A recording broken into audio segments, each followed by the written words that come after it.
All right. Good afternoon. It's a little loud in here. Sorry.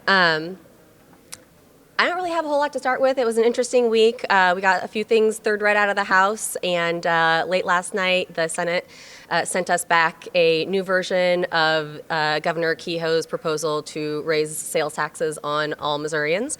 And so we are still going through that, determining what that means and what the discussion is going to be like in the House, probably next week, I assume.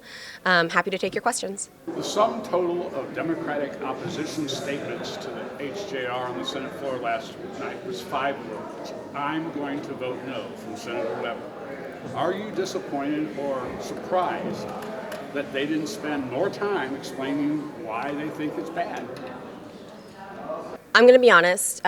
Yes, I was surprised that we didn't see a more robust opposition or serious filibuster effort from the Senate Democrats. I don't pretend to know what negotiations behind closed doors look like on that side of the building, but one thing I can say is that I can't imagine a scenario in which I would sit down on a proposal to, the largest proposal to raise taxes for Missourians. I mean, I can't imagine a scenario where I would ask my caucus to sit down on that. I would fight to the very end. We have been fighting. We've been screaming on the side of the building. We've been talking to voters. We've been, talking to folks all across the state about what a bad idea this is and how much it's going to cost the average Missourian. So to just negotiate and say this is bad, I'm voting no, I don't know. And Senator Beck just a few minutes ago said that, well, we've been saying how bad it is for 5 months. Does that excuse not saying anything about that, about how it would affect the state when the vote is about to occur? Yeah, listen, I think that, a lot of people think that what we do in this building is political theater. So much of what happens with policy happens behind closed doors, right? And so when that happens, people often come out to the floor. And I think legislators sometimes forget that this is the people's house. The Capitol building is where the people of Missouri should come to really understand what their state government is doing and how that's going to affect their lives. And so for senators to be okay with negotiating this behind closed doors and not making a robust and public opposition to this on the floor of the Senate, that does surprise me a little bit. I do think that the people deserve to hear directly from their senators just how bad this is and why they voted no.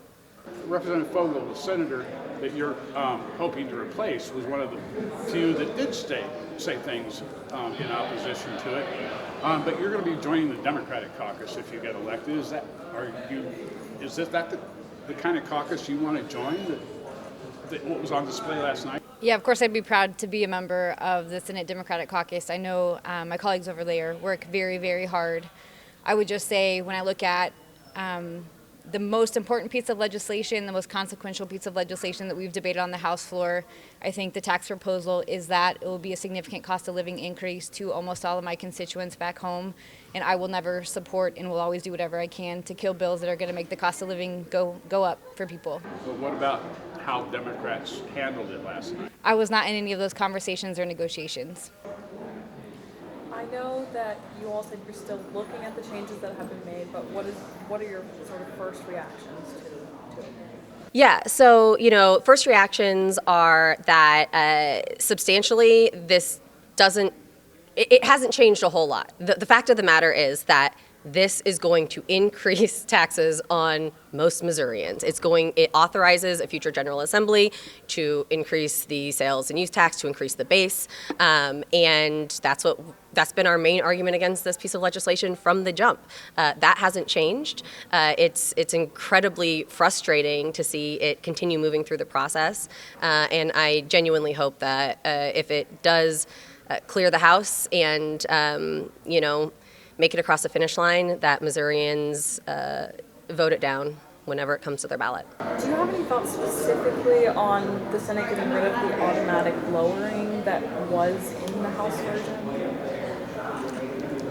The automatic triggers and the drop dead date in 2030. Yeah. The triggers, right. I think that is, well, I think what that does is it will, I think it'll cause a really interesting next session. If this passes, if voters approve this at the ballot, I think that future General Assemblies are going to have to come back and really determine, how they proceed. What does a cut look like, and what does, and how do we offset that revenue with a sales tax increase?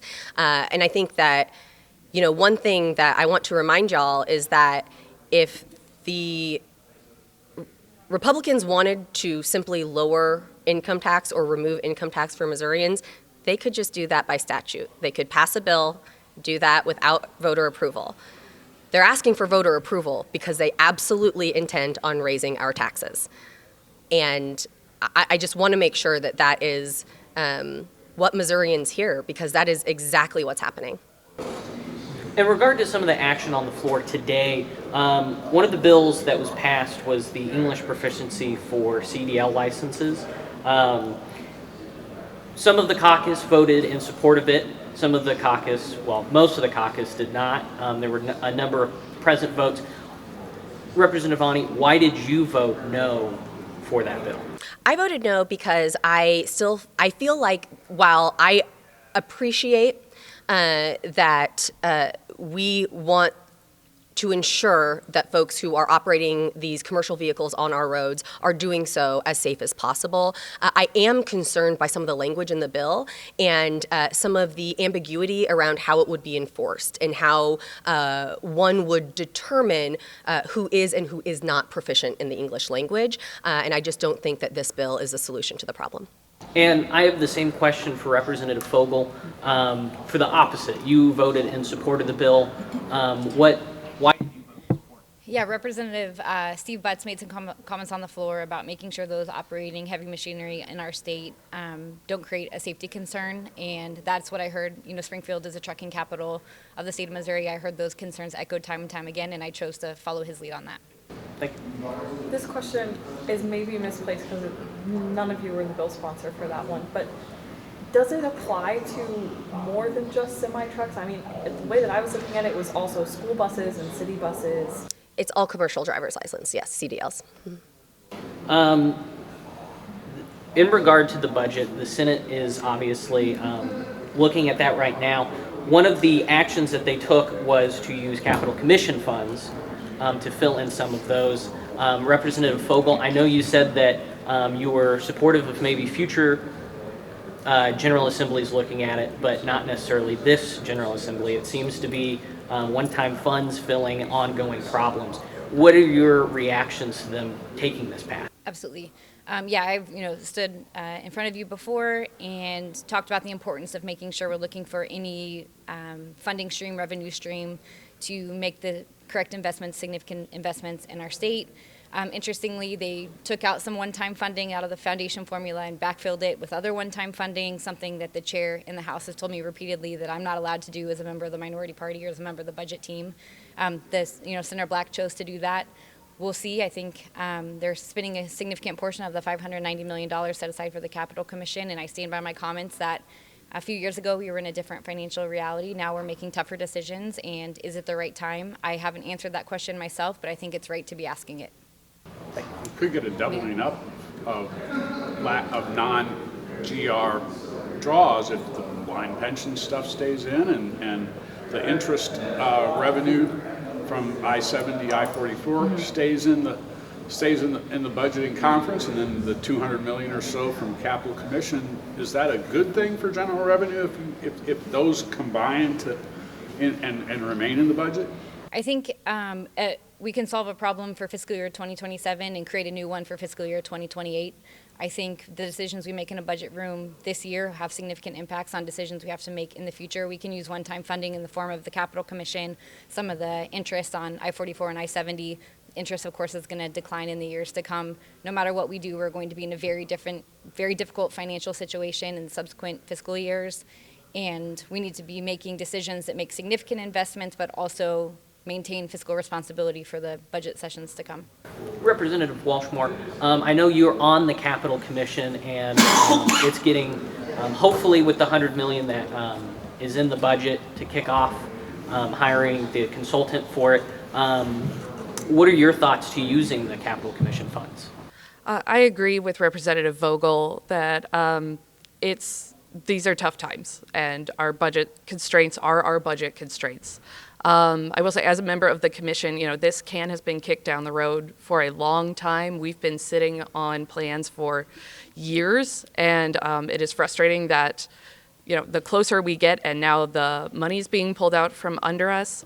But again, our needs are our needs. But I do want to say, I want to make sure that everyone properly understands that the Capitol Commission is interested in renovating the Capitol.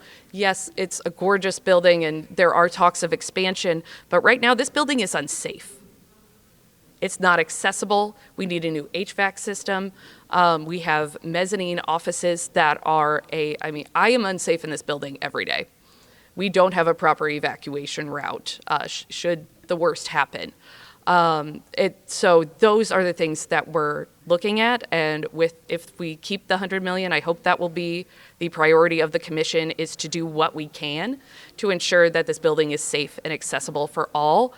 We can focus on an expansion or updating things later. I do hope that with whatever we receive, that making this building safe will be the top priority.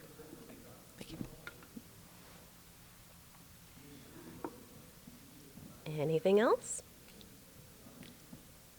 Awesome. You guys have a great weekend. Thanks so much.